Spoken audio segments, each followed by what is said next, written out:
Good afternoon, and thank you for joining our webinar, Protecting Confidentiality in School-Based Health Services. A few housekeeping reminders before we get started. If you are viewing as a group, please go to the chat window of your GoToWebinar window pane and type in the name of the person registered as well as the total number of additional people in the room. For example, Sue Jones +3. This will help us with our final attendance count. This presentation may be downloaded now by visiting our webinars page on our website. All attendees are in listen-only mode. However, we want to hear your questions. To ask a question during the session, please use the chat box that appears at the bottom of your control panel. Attendees will receive an evaluation immediately after the webinar. Please let us know how we are doing and any new topics you would like us to cover. This webinar is being recorded and will be archived on our website. You may access the archived webinar and PowerPoint slides under the Operations category within 2 to 3 business days by visiting www.sbh4all.org/webinars.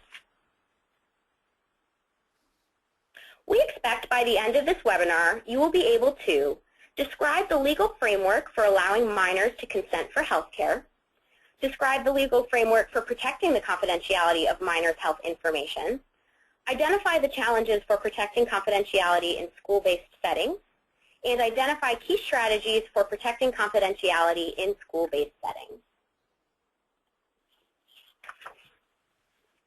The presenter today will be Abigail English. Abigail English is a lawyer, researcher, and advocate for the rights of vulnerable young people. Since 1999, she has directed the Center for Adolescent Health and the Law. From 1976 to 1998, she was an attorney at the National Center for Youth Law in San Francisco, California. Her research and advocacy have focused on health insurance and public financing of care for adolescents and young adults, consent and confidentiality protections, and sexual and reproductive health care. Her work focuses on sexual exploitation and sex trafficking of adolescents and young adults. And without further delay, I will turn it over to today's presenter, Abigail English.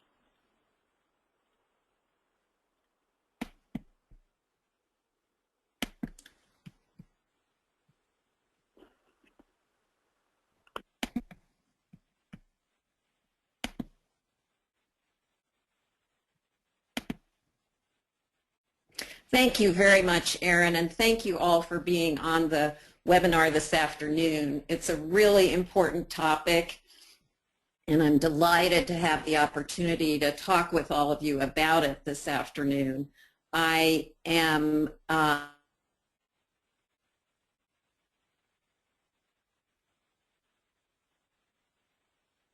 going to cover a lot of material, keeping comments, so please be ready to enter into a dialogue, and we also will be able to take questions that can't be answered in the framework of today's webinar and either provide you with answers afterwards or use them to inform another webinar on confidentiality that we're planning to hold in February 2015, quite soon.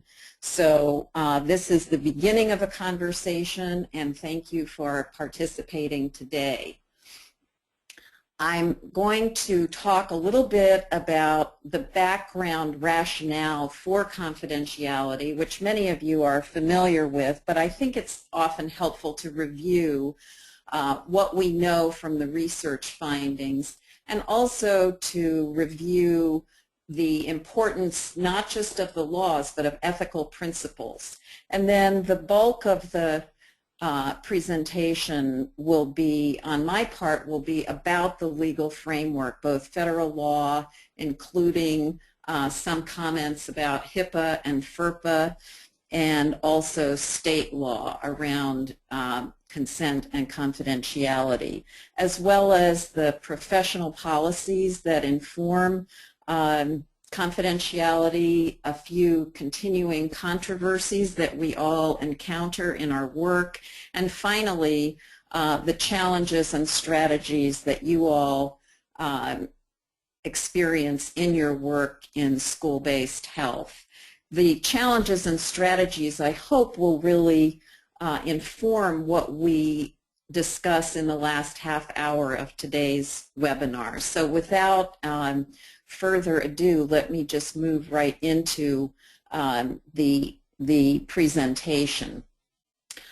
I always like to remind myself and others that it's really important that adolescents have access to comprehensive services, that adolescence is a term that encompasses young people who are both minors under the age of 18 and young adults age 18 and older, that for most adolescents family involvement is positive, but for some adolescents they lack supportive families, and therefore it is particularly important for those young people that the laws protect their access to health care. As I indicated, for most adolescents, parents are supportive and adolescents are able to disclose important information about their health, particularly when communication is voluntary rather than mandated. But when communication is required by the law or by other policies, that can be problematic in dysfunctional families, and it can also be difficult at a stage when adolescents are needing to begin to exercise their autonomy and experience some independence. But for the most part, the interests of adolescents and their parents are really consistent with each other, that the overall goal is for adolescents to be healthy and to have access to the health care that they need in order to do that. Looking at the underlying or the background rationale for protecting confidentiality in adolescent health care, the overall goal is to avoid negative health outcomes. And that encompasses both protecting the health of adolescents and also protecting the public health. And in order to do that, we need to encourage adolescents to seek necessary health care. And confidentiality and the role that confidentiality plays in encouraging adolescents to seek necessary health care and in avoiding negative health outcomes has been supported by research findings over several decades. Those research findings have shown us that many adolescents have privacy concerns, that adolescents are primarily concerned about disclosure of information to their parents when that disclosure is related to issues like sexual behavior, substance abuse, or mental health concerns. So I'm wondering, have students using your clinic expressed concern about their information being disclosed to their parents? Thank you, Abigail. Attendees will now see a poll question on your screen. Please respond to this poll. We will give you about 20 seconds.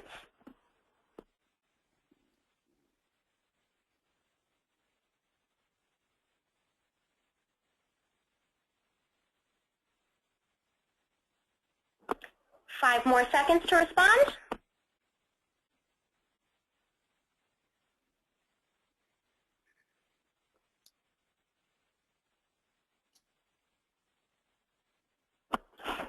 Wonderful. So it looks like about 73% of attendees on this webinar indicated that yes, students using your clinic have expressed concern about their information being disclosed to parents.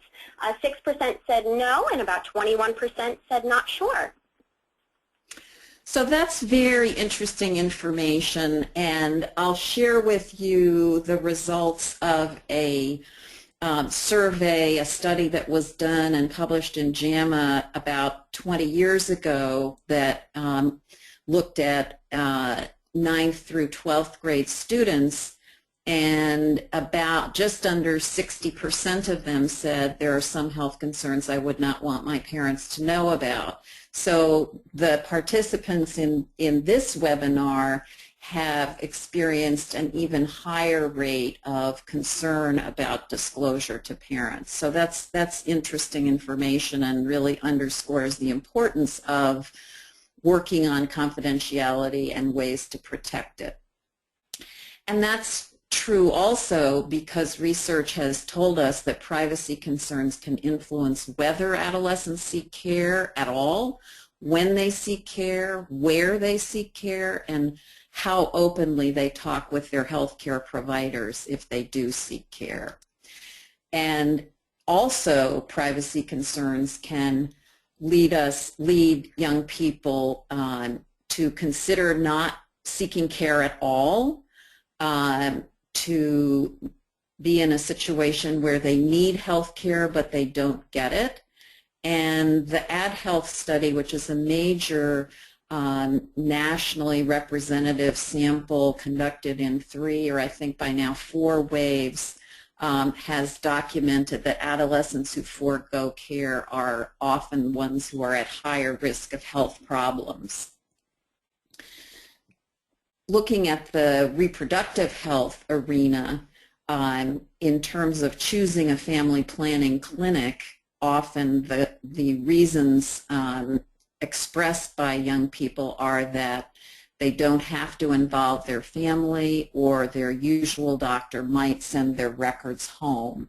And that might also be true of their choice of going to their school-based health center. Greater assurances of confidentiality have been found to lead to an increased willingness to disclose sensitive information.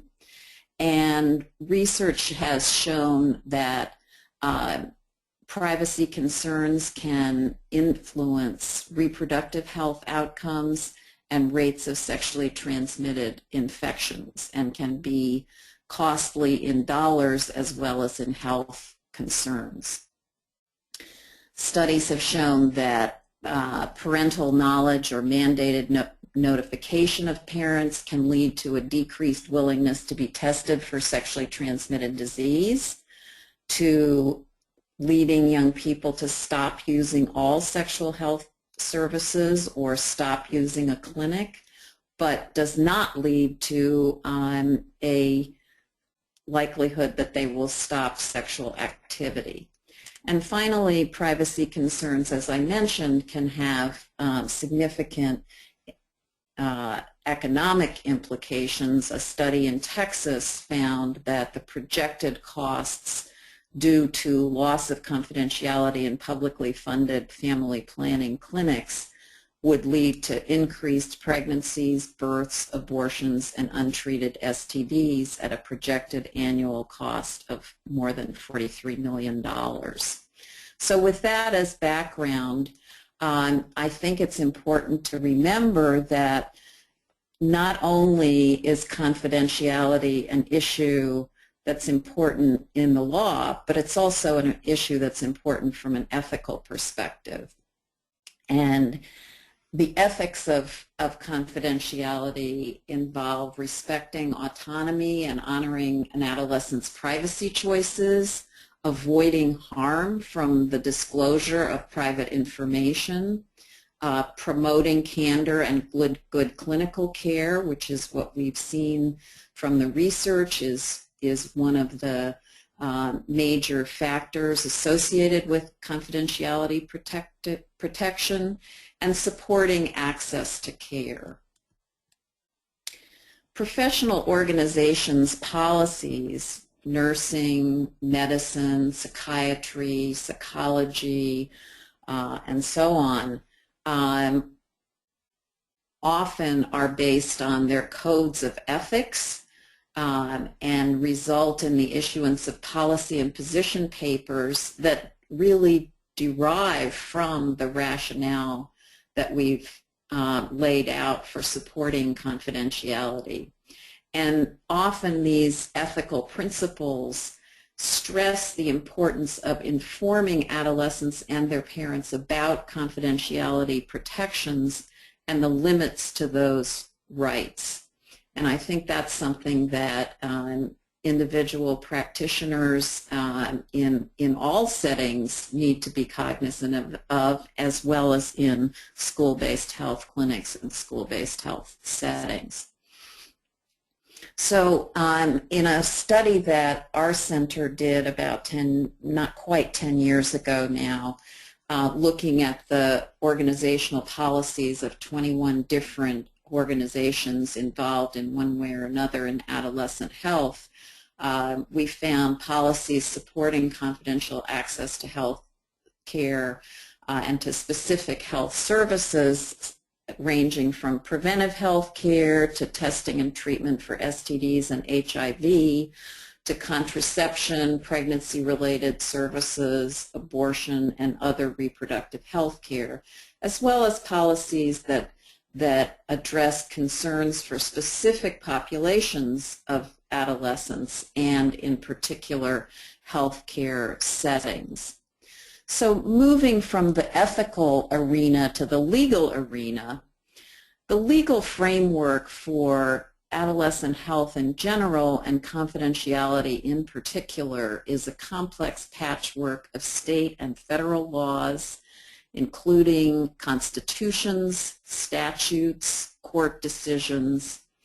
A significant focus of the statutes and court decisions has been in the realm of reproductive rights, but a lot of the legal principles have also derived from or addressed family roles, the status of minor children, and the rights and responsibilities of parents.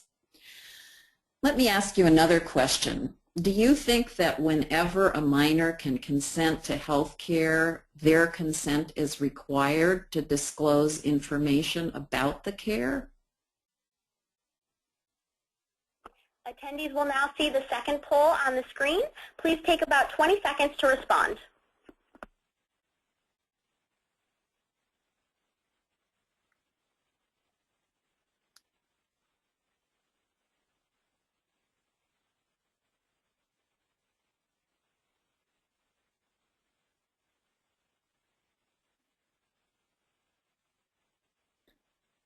I see people are still responding, so we'll give about 10 more seconds.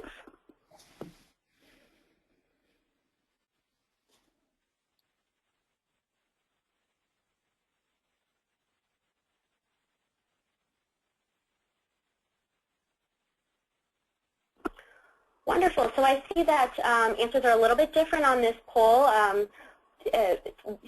53% responded that yes, they think that whenever a minor can consent to health care, their consent is required to disclose information about their care. 33% said no, and 14 are not sure.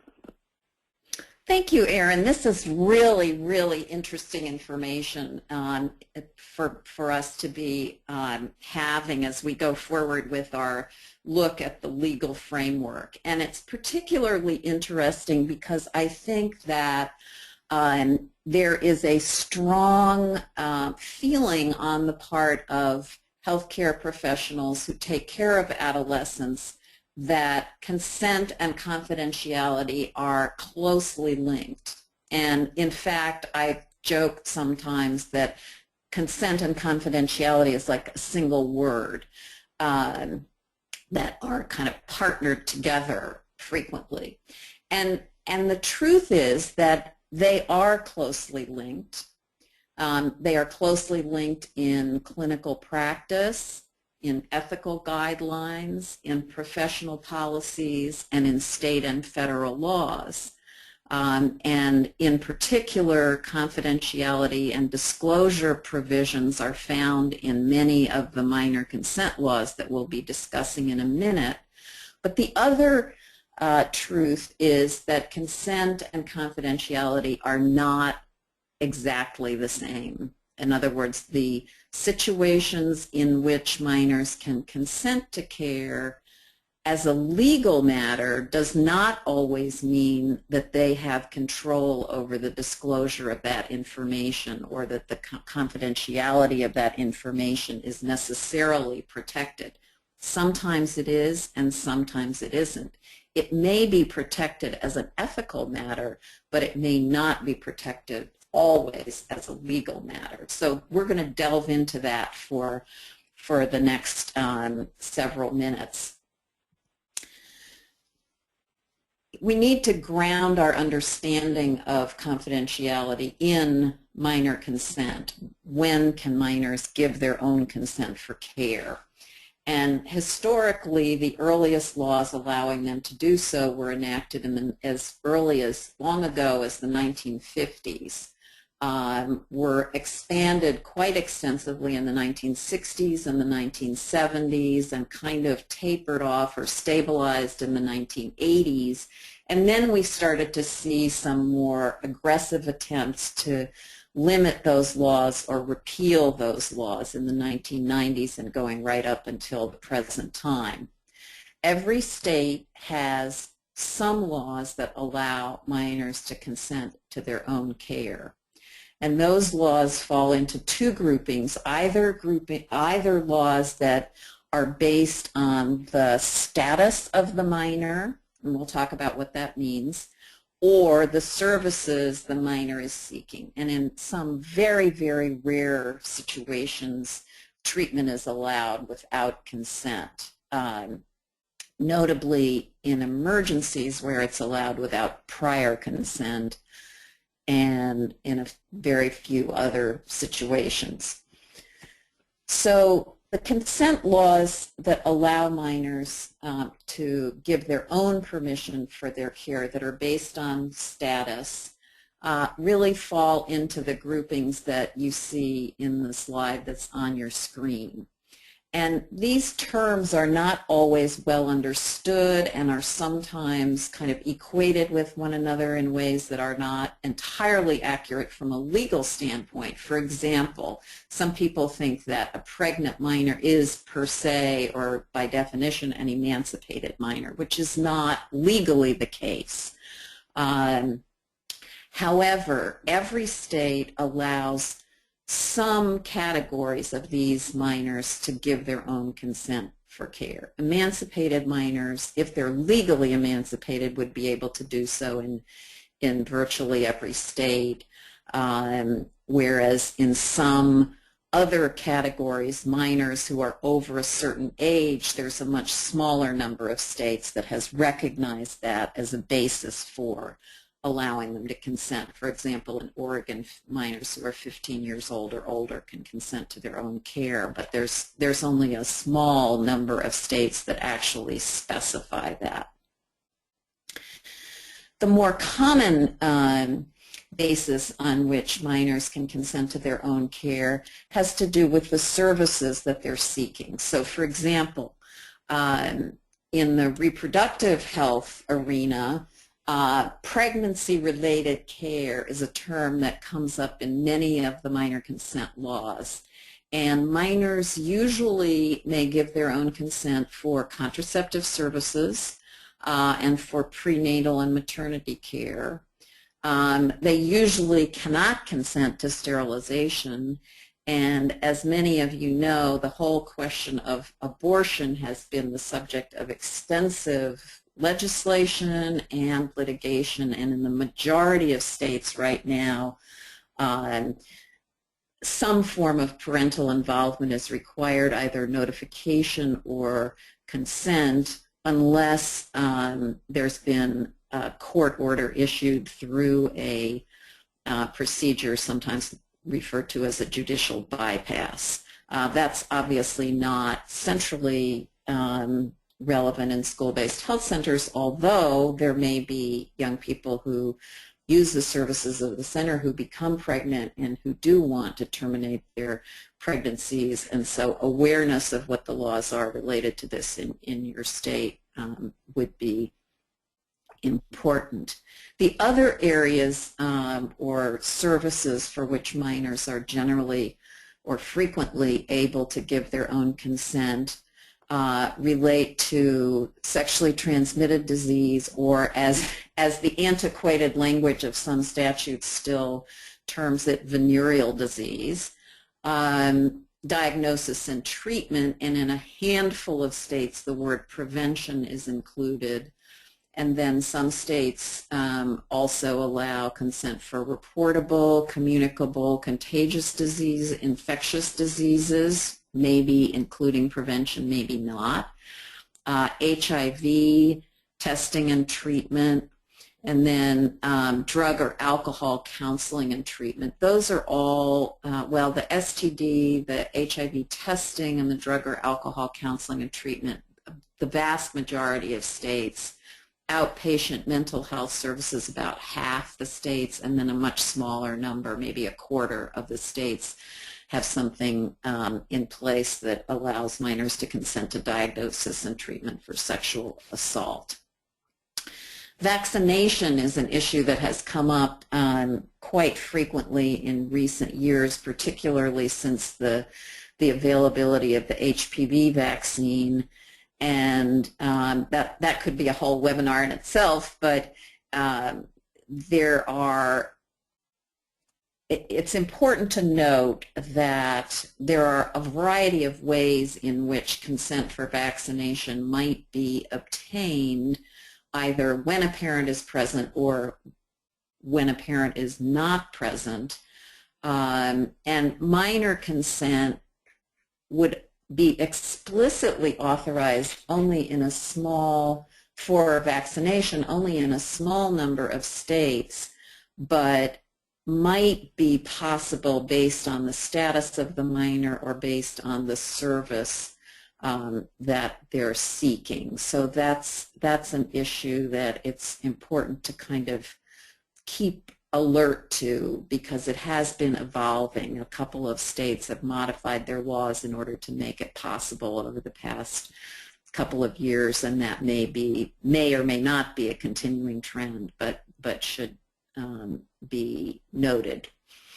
And then vaccine information statements are required to be provided whenever a vaccine is administered, and sometimes people confuse the vaccine information statement that is required by federal law with an informed consent document, and it is not an informed consent document, even though it is required to be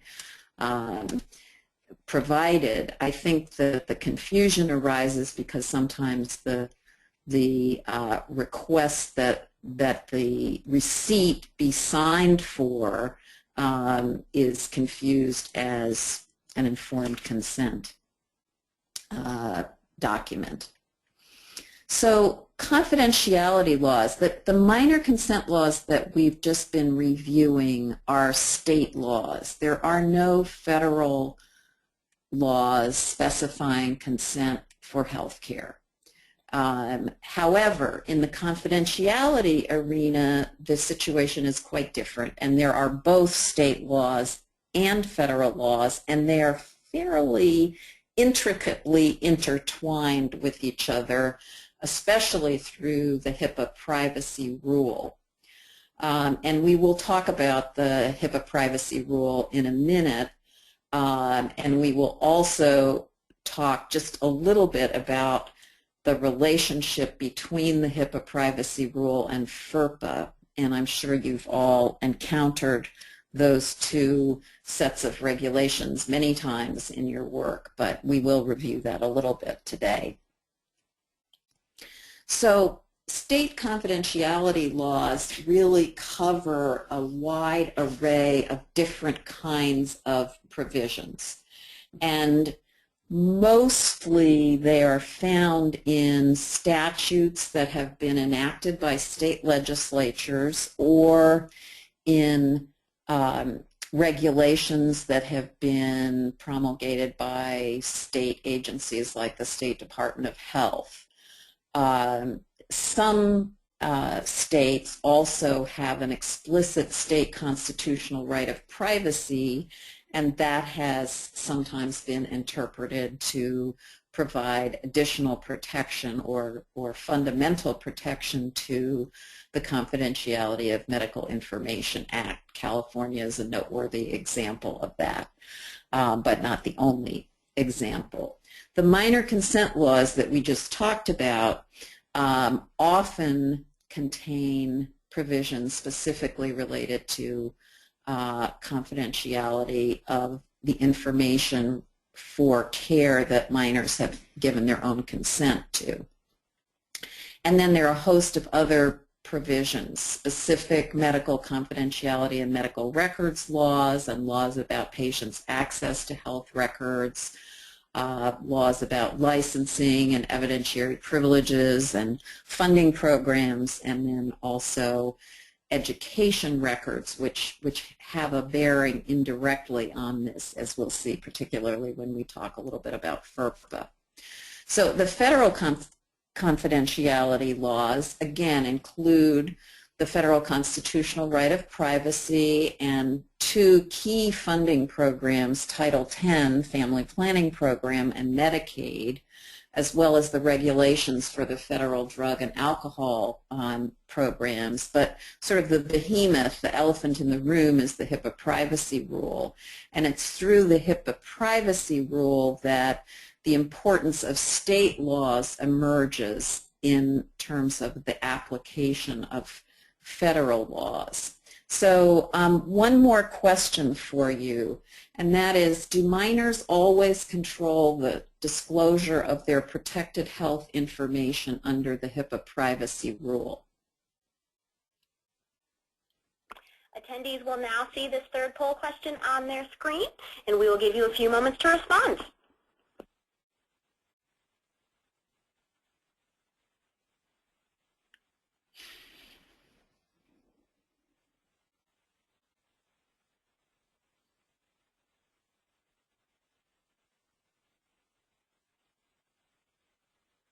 About 5 more seconds.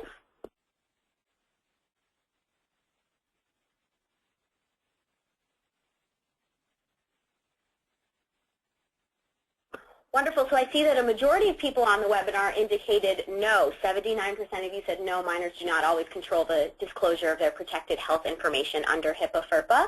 3% yes, and 18% not sure. Well, I think you all did really well on this question because it is, in fact, true that minors do not always control the disclosure of their protected health information under the HIPAA privacy rule. And we'll look at, so it sounds like you've had lots of experience with and training on HIPAA, which doesn't surprise me. But we are going to review it because I think it's important to be sure that we understand why that's the case. So under the HIPAA privacy rule, people who have control, or at least have some control, nobody has complete control, but people who have some control over their protected health information or their confidential information are termed individuals. And minors are treated as individuals under the HIPAA privacy rule in 3 different circumstances. And all of these principles or provisions of HIPAA are kind of wordy and take, you know, some parsing to keep in mind. The first and probably the most important is when a minor has the right, and that would be under state law, to consent to the care and has consented to the care. Okay, so that would be one situation. Or, and this one is a little tricky to understand, the minor can obtain the care without parental consent, and the minor, a court, or somebody else has consented. And that provision was basically included in the regulation to cover the situation I referred to earlier, having to do with minors who are seeking abortions and need or want to obtain those abortions without parental consent, and they've gotten a court order that allows them to give their own consent, or the court has authorized the abortion as being in their best interest without parental involvement. And finally, and this is very interesting and important, parents have acceded to a confidentiality agreement between the minor and the healthcare provider.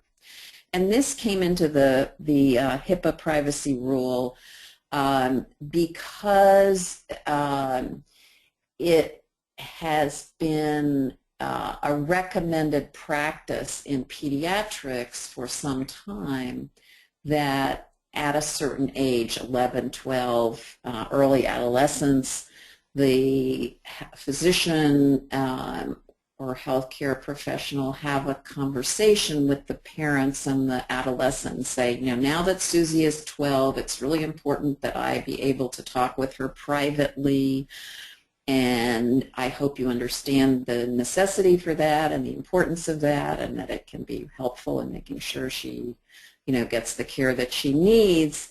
And if the parents exceed, they don't have to sign something, but if they exceed to that, then that has legal significance under HIPAA. And that's very important, because that could encompass situations beyond the situations in which the minor has the right to consent legally to the specific service involved. So minors who are recognized as the individual under the HIPAA privacy rule can exercise certain rights regarding their own protected health information. And those are the same rights that an adult individual could exercise, which are not total rights, but they have some right to access information, some control over disclosure, and the ability to request specific special privacy protections, like being communicated with at a particular location or in a particular way. So under the HIPAA privacy rule, ordinarily parents are the authorized representatives of their minor children. But in those situations that I described a moment ago, where the minor is the individual, the parent is not automatically the authorized representative of the minor child, and so the parent does not automatically have access to and control over disclosure of the minor's protected health information. But the parent may want access to that information. They may want that information disclosed to them.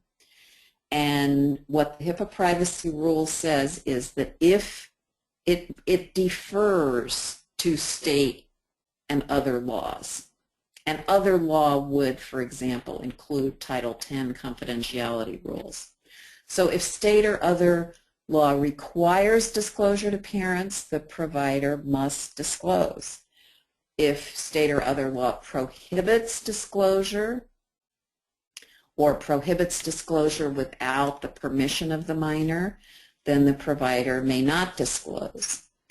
If state or other law permits it, in other words, neither requires nor prohibits, then the provider has discretion to disclose, and that discretion may be limited, and we'll talk about this in a moment, by other specific provisions of law. And if the law is silent or unclear, the provider also has discretion to grant or withhold access. So that's kind of a mouthful, but it's a really important central provision. It resulted from a major compromise in the development of the regulations, and it's important to understand. So covered entities, as I'm sure you know, under the HIPAA privacy rule include health plans, healthcare clearinghouses, and healthcare providers. And that encompasses most healthcare professionals and sites who care for adolescents. So are school-based health clinics covered entities under the HIPAA privacy rule? Well, in determining that, you need to ask whether the school-based health clinic furnishes, bills, or receives payment for health care in the normal course of business, whether it conducts certain kinds of quote-unquote covered transactions that are defined in the rule, and whether any of those covered transactions are transmitted electronically. And there's a decision tool on the Office for Civil Rights website that allows you to go in and sort of delve more deeply into whether you fit these criteria for being a covered entity or not. But most school-based health clinics would qualify as covered entities, as we'll see in just a moment. Covered entities have to provide protection for what is called protected health information, which is health information that's individually identifiable and created or received by the covered entity. However, education records that are covered by FERPA are specifically excluded from the definition of protected health information. So even information that would fall under those three criteria that are listed above, but are also encompassed within the definition of education records under FERPA, would not be part of protected health information in the HIPAA privacy rule. Disclosure of protected health information under the HIPAA privacy rule can take place without authorization for certain purposes: treatment, payment, healthcare operations, and other purposes such as child abuse reporting. Disclosure with authorization can take place either by the parent, if the parent is the authorized representative, or by the minor, if the minor is his or her own authorized representative acting as an individual, can be made to anybody else. And the question is, who should be giving that authorization, the parent or the minor? So as I just said, education records under FERPA are not protected under the HIPAA privacy rule.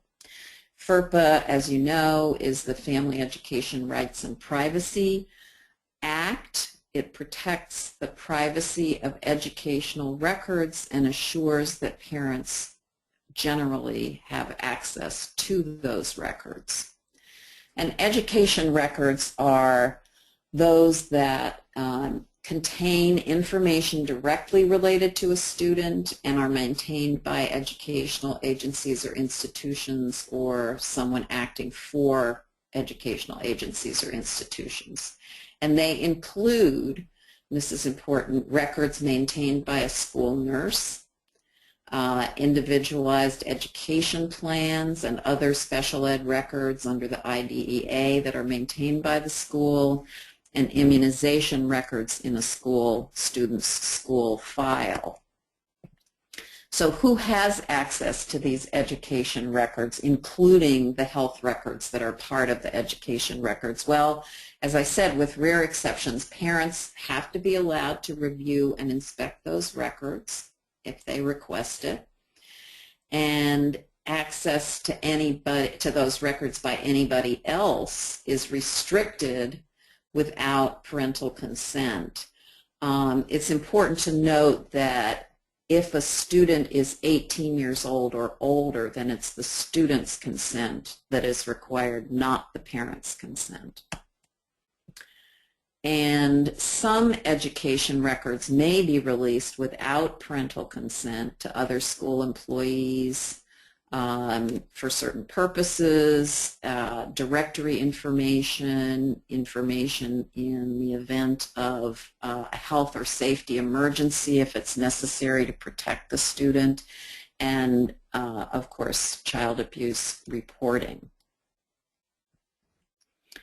So as I mentioned, school-based health centers and their sponsoring agencies usually, I can say often for sure, and I think it's safe to say usually, are covered entities under HIPAA.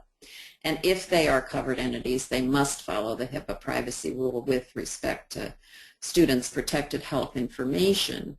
But as I also mentioned, the education records are excluded from the definition of protected health information. So, for example, in some circumstances, the school-based health records might fall within the definition of education records, and then would have to, the school-based health clinic would have to follow FERPA rather than HIPAA. And it can be quite confusing. I get confused. I go back and I reread the regulations and I reread the guidance from the various agencies, and I think, boy, this is really confusing sometimes.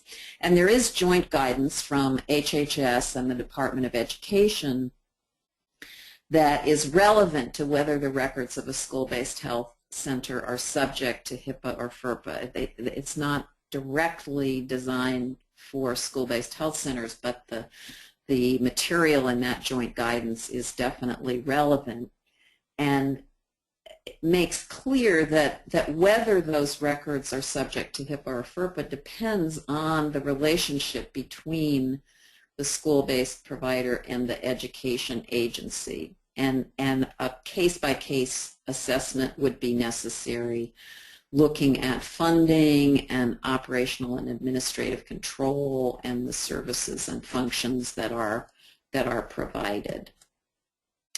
So the similarities between HIPAA and FERPA are that they both generally restrict access to records. They both generally require written, although not always, require written authorization or consent for release of those records, and that some exceptions allow disclosure without the need for written authorization or consent.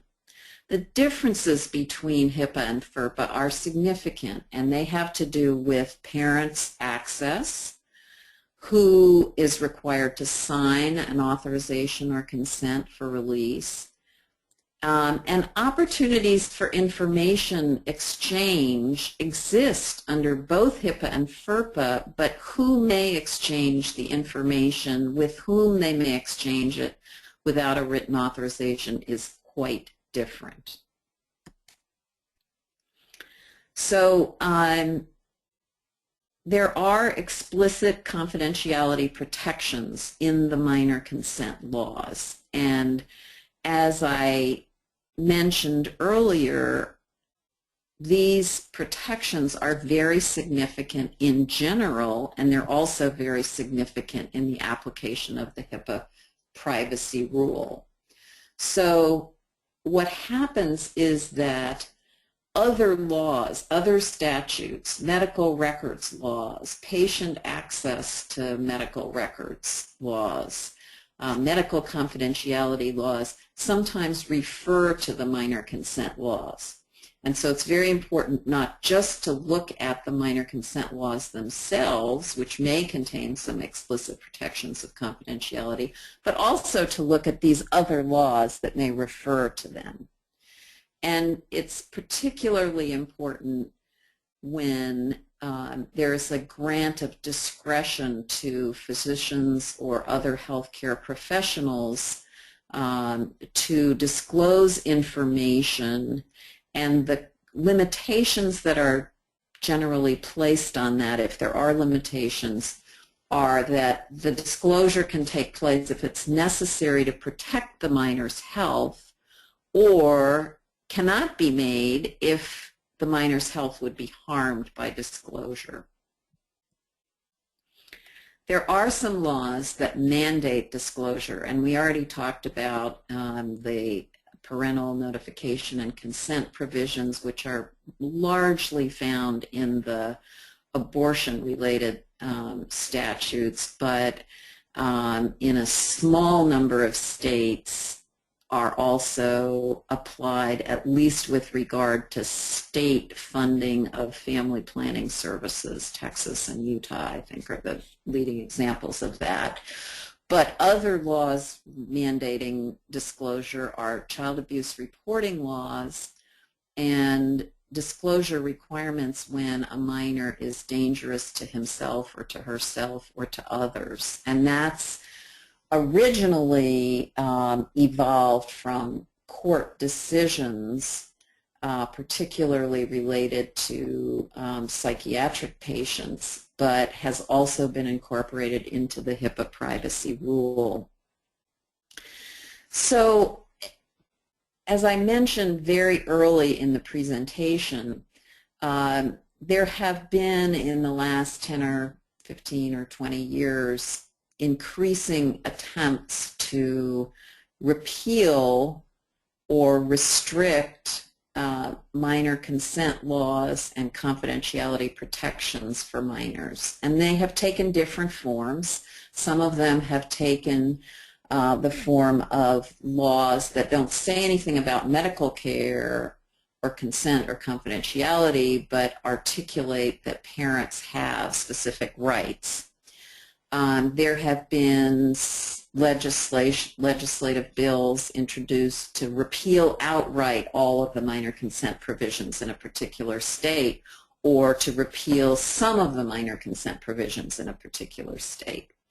And then there have been numerous attempts to introduce bills that would require notification of parents for all different kinds of care, including STD testing and treatment, that would give parents access to health records explicitly beyond what's already contained in other statutory provisions.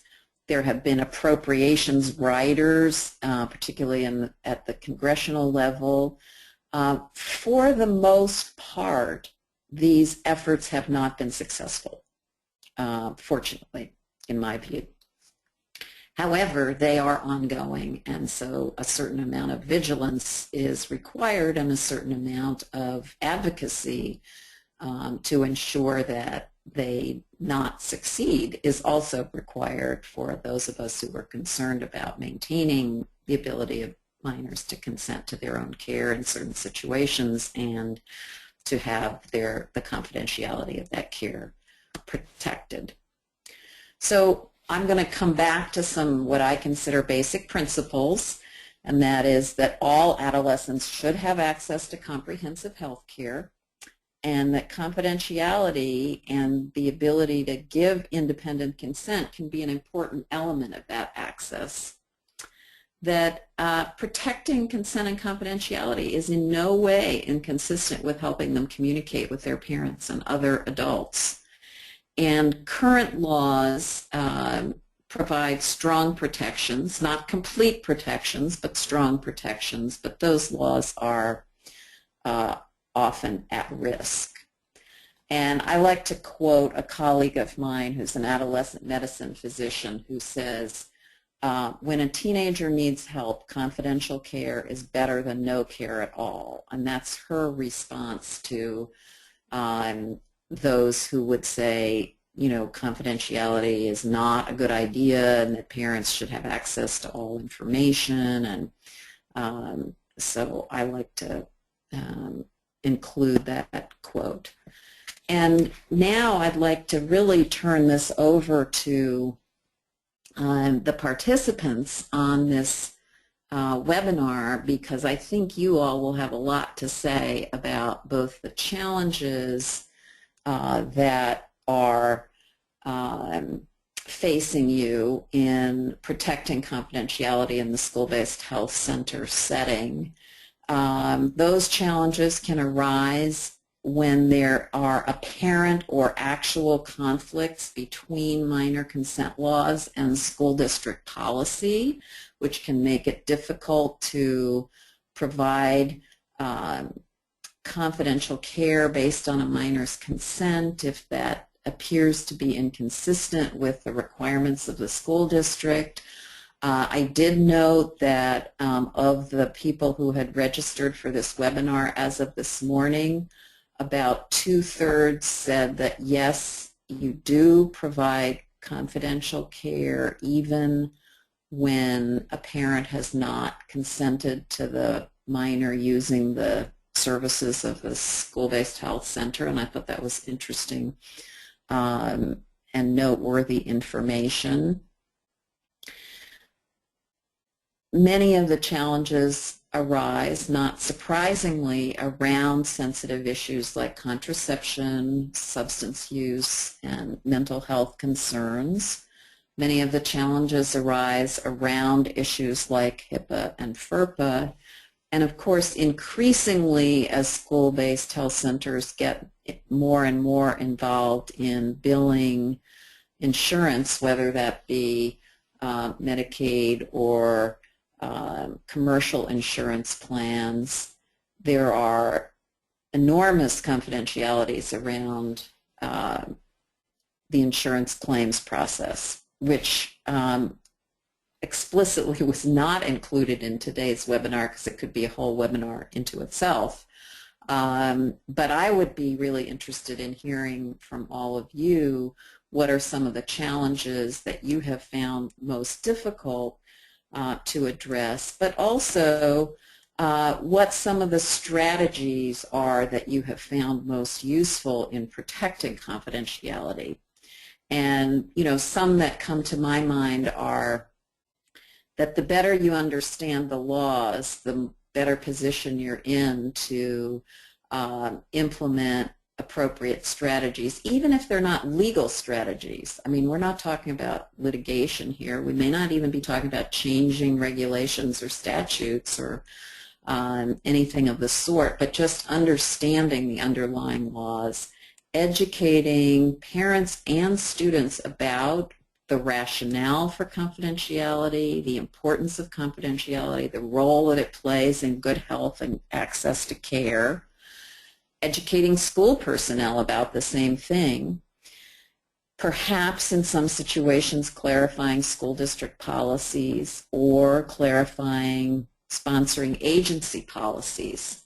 So with that, I'll pause, and hopefully many of you will have comments either about questions that you have concerning the presentation or your experience in delivering care in your setting, or about these challenges and strategies. Great. Thank you so much, Abigail, for that wonderful presentation. We do have a few questions that have rolled in. I will also remind attendees that if you have a question, you can go to the chat box in the GoToWebinar window pane to enter your question. So the first question that we have came from an attendee that says she indicated yes to the poll question surrounding that whenever a minor consents to health care, their consent is required to disclose information. And she asks, there are some things that should be disclosed, but she's not sure how to go about doing that without knocking the adolescent's trust in her. That's a really great question, and it's one that arises quite often. And there's been actually some research on the whole question of the kind of assurances of confidentiality that clinicians give, and some clinicians say everything you tell me will be confidential, and some clinicians say, you know, everything you tell me will be confidential except if.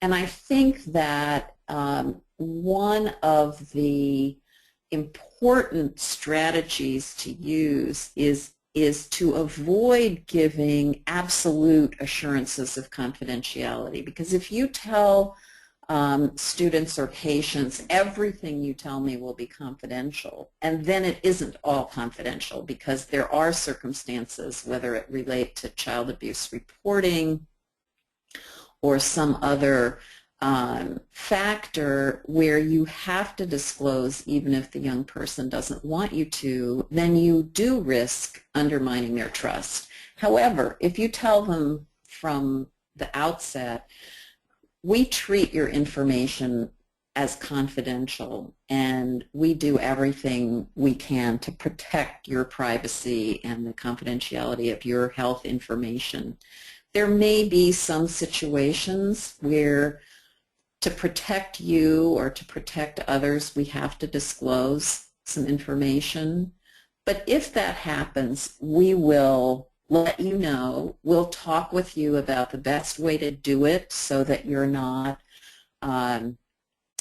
you're not caught by surprise, and we'll try to work together to figure out a way that that information can be shared while still honoring your concerns about privacy and confidentiality as much as possible. Now, I'm not a clinician, so I don't actually have those conversations with young people, but skilled clinicians that I've spoken with have suggested that as a strategy. Wonderful, thank you. We do have two questions surrounding health records contained within an educational record. And so the first part of that question is, how do you determine which health records go in the educational record? Okay. There are very specific provisions in the FERPA regulation as to what constitutes part of the education record. And records that are maintained by a school nurse as opposed to a school-based health center that has an independent sponsoring agency would be part of the student's health record. Immunization records are part of the student's health record. And IEPs and other special education documents that are developed under the IDEA are part of the education record. If you need more detail than that, we would need to look at the actual regulations and see, you know, what else might be pertinent to your specific situation. But those are the basic sort of principles in the FERPA rules.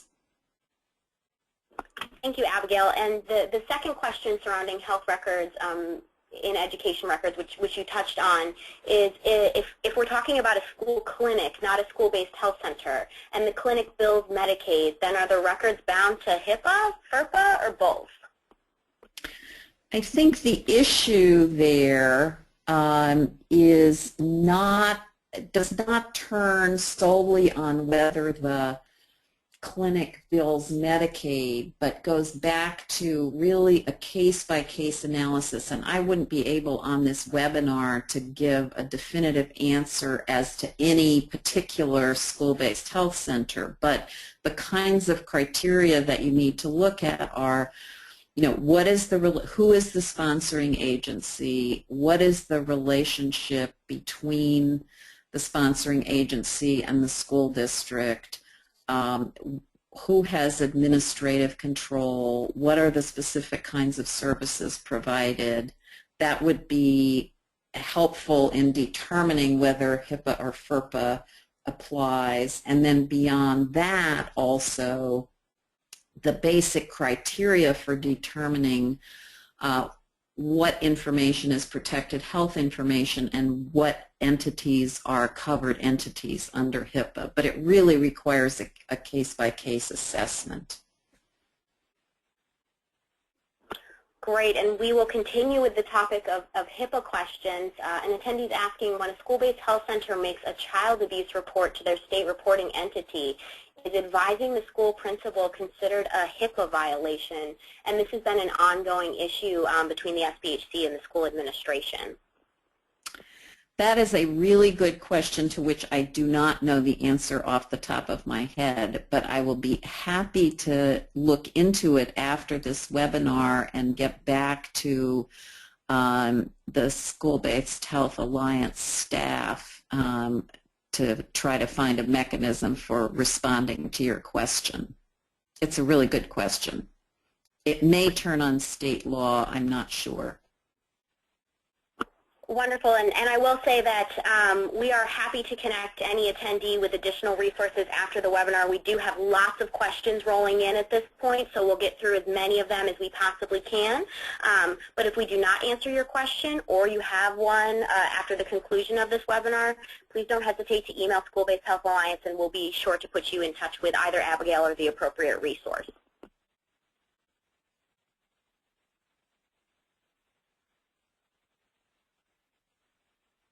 So the next question that I see is, if a parent consents to services, then a minor wants to sign a release of information to share information with school staff, does a parent also need to sign the release or just the minor? I believe that that might turn on state law in a particular state.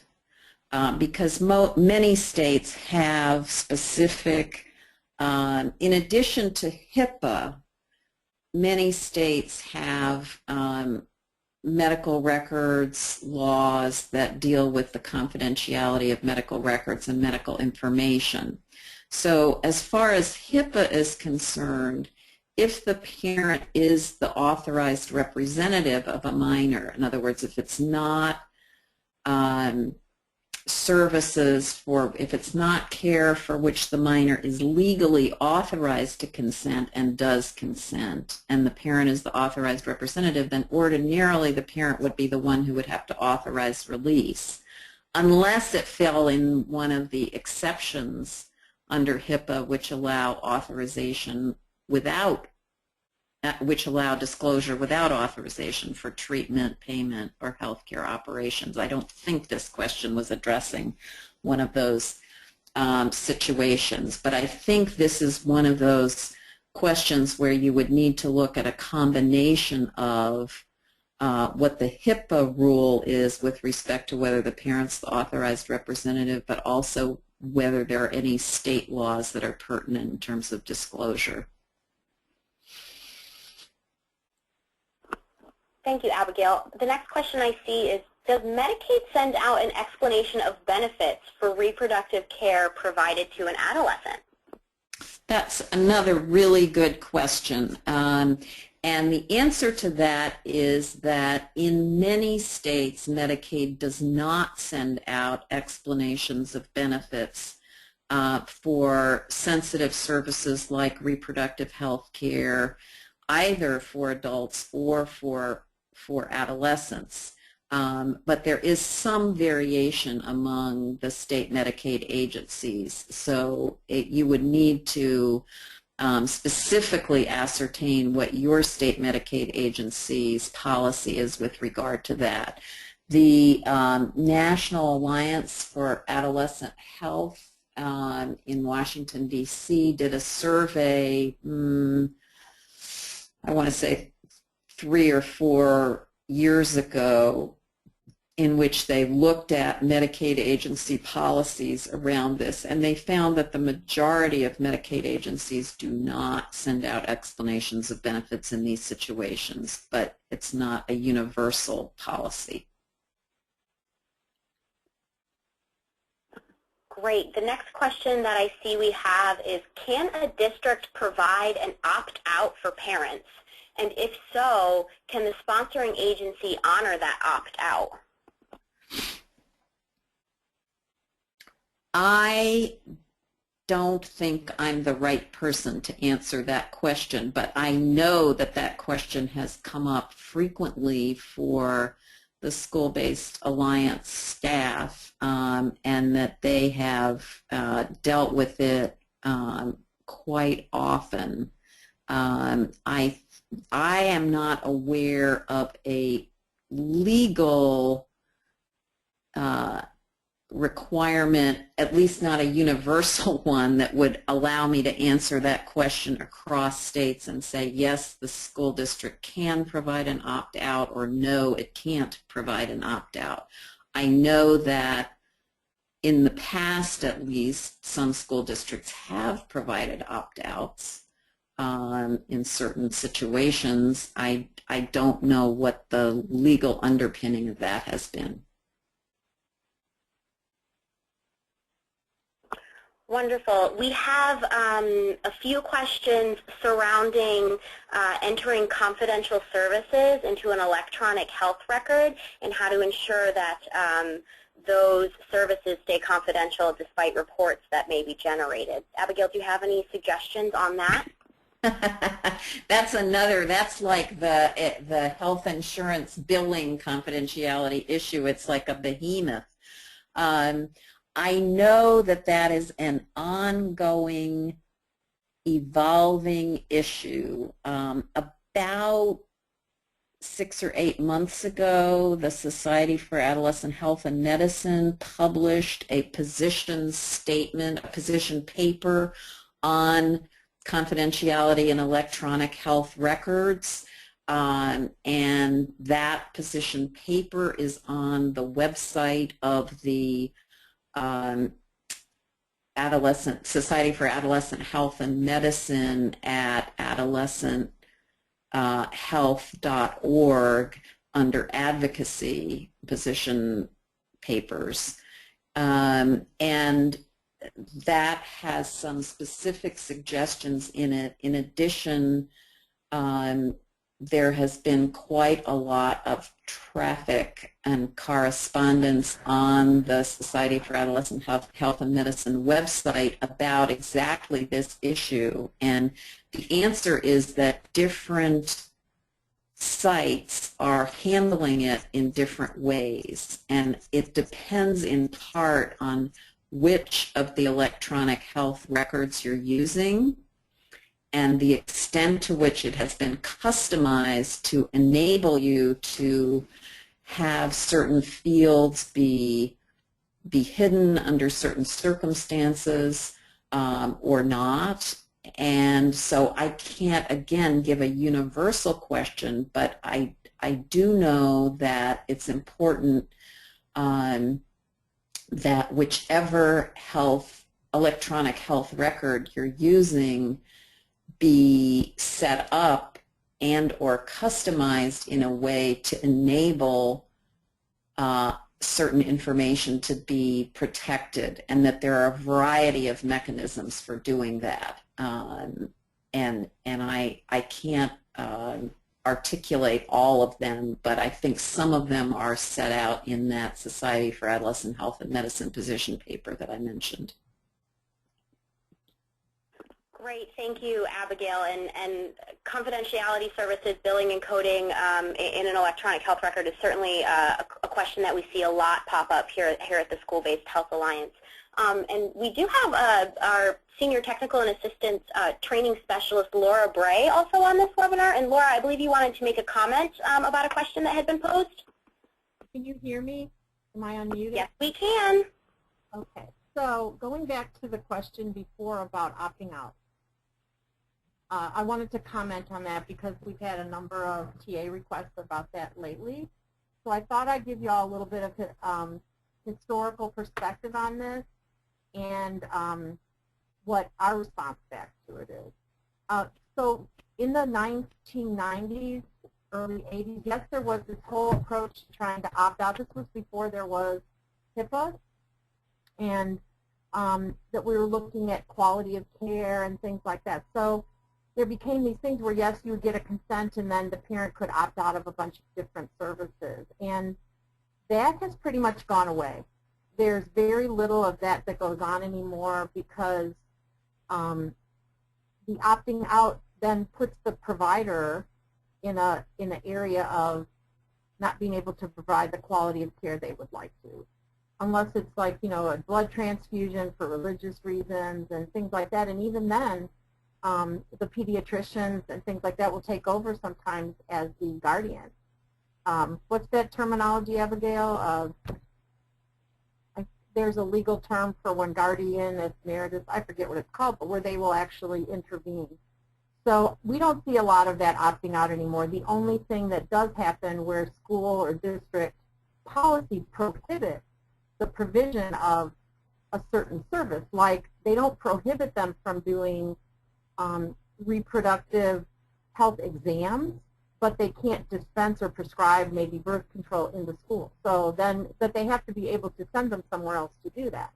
But they can't say you cannot do a physical exam or things like that. Otherwise, you can't even bill for those services that are being provided.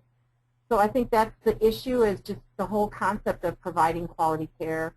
And so the opting out piece has become almost non-existent. Thank you, Laura. That was really helpful clarification. Wonderful. So I am cognizant of our time, and we do have several questions that are still rolling in. So perhaps we'll have one more question, Abigail, if that's okay with you, and then we can move to the next slide. Sure. So the question that I see is, can a homeless minor consent to medical treatment without parent and guardian consent? The school-based health center sees a lot of teens that are living with friends rather than parents or guardians who need basic medical care, who have not gone through emancipation by a court. That's a really good question also. There are a number of states, and I can't give you the exact number, but it's less than half, but a significant number that actually do have laws on the books that say that a minor who is living apart from his or her parents, sometimes it specifies homeless, sometimes it doesn't, sometimes it specifies runaway, sometimes it doesn't, may consent to care for himself or herself. And of course that is the most useful kind of provision to have because it's explicit and it's clear. Now, that does not mean that the minor who is homeless could not consent in other states that don't have an explicit provision like that on the books. They might be able to do so if they're in a state that says minors over a certain age can consent, you know, and they're 15 or 16 or older. They might be able to consent because they need a service that minors are allowed to consent for, STD testing and treatment, reportable disease testing and treatment, and outpatient mental health services, and so on.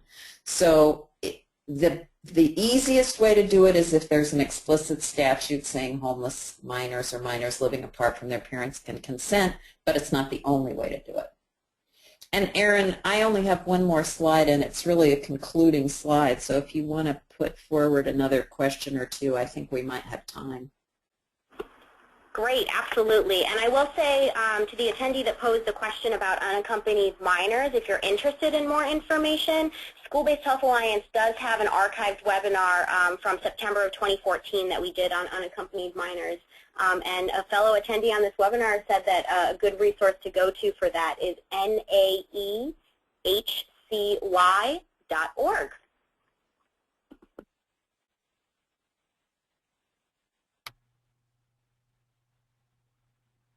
So this next question is a very specific question, Abigail, and it's regarding pharmacists. This practitioner has heard of an instance where a parent went to the pharmacy to pick up her daughter's prescription and was accidentally given birth control, which should have been confidential. Do you have any thoughts, ideas, or clarification around confidentiality for pharmacists or accessing medications? Oh boy, no. I know that we did a study a couple of years ago around issues of different providers and their understanding of minor consent laws, and someone else on the study actually did sort of a little sub-study on pharmacies and pharmacist policies around that and pharmacists' understanding of minor consent laws, and I just don't recall the specifics, but I can provide the citation to that to the Alliance after this webinar, and you can post it in the appropriate place on your website. It's a tricky issue because it would take some kind of detailed analysis of whether the pharmacist was actually bound by certain confidentiality laws or not in this particular state. I mean, as an ethical matter, I would certainly say that, you know, if it's a service that the minor can consent to and it's protected under HIPAA, the pharmacist shouldn't be giving out the information. But again, that's one of those things where there may be an intersection between federal and state law that makes it a little bit more complicated. Great, thank you, Abigail. I think we have time for about one more question, and then we'll roll into our concluding remarks. But again, I do want to say that if you have a question that has not been answered on today's webinar, or if you have a question after the webinar, please feel free to email School-Based Health Alliance, and we'd be happy to put you in touch with Abigail or appropriate resources. So this final question is, do you advise talking about mandatory reporting for every visit? And the example that they give is sometimes somebody will come in for something like a headache, and then it turns out that abuse is reported. And this practitioner doesn't want to discourage anyone from reporting things, but do you recommend providing that mandatory reporting talk before every visit? I can't really recommend one way or the other. I think on that, what I do think is important is that students who use the center services understand that their information is generally treated in a confidential manner, but that there may be situations in which it has to be disclosed so that we don't run into that problem that I highlighted earlier where the student feels like they've been given an assurance of absolute confidentiality. On the other hand, if it becomes a kind of routine recitation at the beginning of every visit, you do understand that if I learn anything that would lead me to believe that you are at risk of being or have been abused, I will need to make a report. That seems to me to be artificial. I don't think it's legally required. I think this is a matter of ethics and good clinical practice. And so I would defer to the experienced clinicians as to how best to handle that. I think it's important that students understand in general that child abuse reporting may take place and understand in general that confidentiality is not absolute, but I don't think that means you have to do it at every visit. Wonderful. Thank you so much, Abigail, and thank you to all of the attendees on the webinar that provided these really great and insightful questions. Abigail, do you have any final slides or remarks before we move to our closing reminders? I just have one final slide, and it's really kind of a summing up of what we've been talking about, which is that research findings and current professional and legal guidelines do support parental involvement, but they also support the availability of confidential adolescent health care for some adolescents and for specific sensitive health problems. And school-based health centers really can play a very important role in providing confidential care for adolescents. So I thank you all for your participation in this webinar, and I appreciate the opportunity to share this information with you. Wonderful. Thank you so much, Abigail, for a very informative, very insightful webinar on an extremely important topic.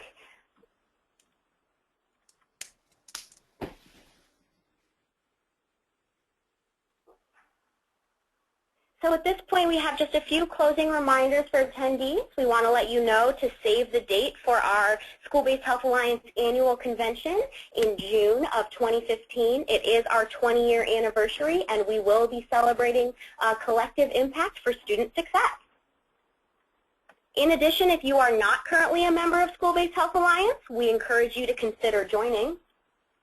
We have two membership options, individual and organizational. We have a list of all membership benefits for both types on our website. You can visit www.sbh4all.org/membership. And again, I'd just like to thank Abigail for her wonderful presentation today and her time today. This presentation has been recorded and will be archived on the School-Based Health Alliance website within the next 3 days. The PowerPoint slides are available now by visiting www.sbh4all.org. For more information on School-Based Health Center operations or HIPAA and FERPA, please visit our operations section under the Advanced tab of our website. And as I mentioned earlier, if you have any additional questions or would like additional support or technical assistance related to SBHC operations, please send us an email at programs@sbh4all.org. We will take a moment to offer 3 brief poll questions. They will appear on your screen. Please let us know how we are doing, and we will also be sending out a brief emailed survey within the next few business days. We'd love to hear your feedback to continue improving our webinar series. So the first poll question is, did this webinar meet your needs?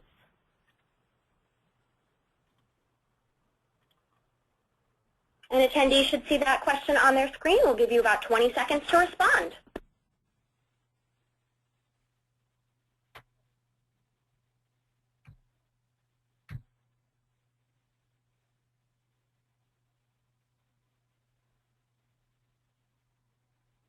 And about 5 more seconds.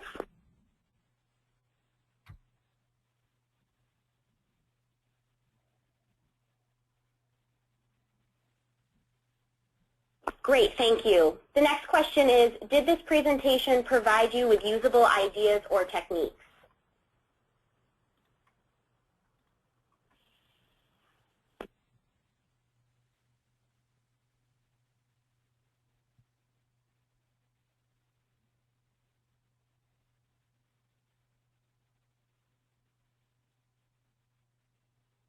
We'll give about 5 more seconds to respond.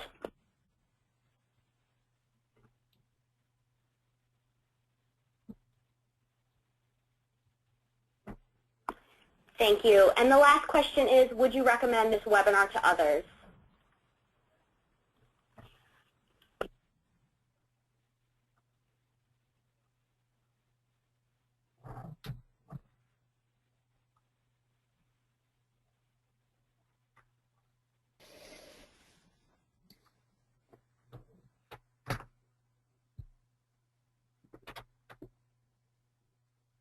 And 5 more seconds.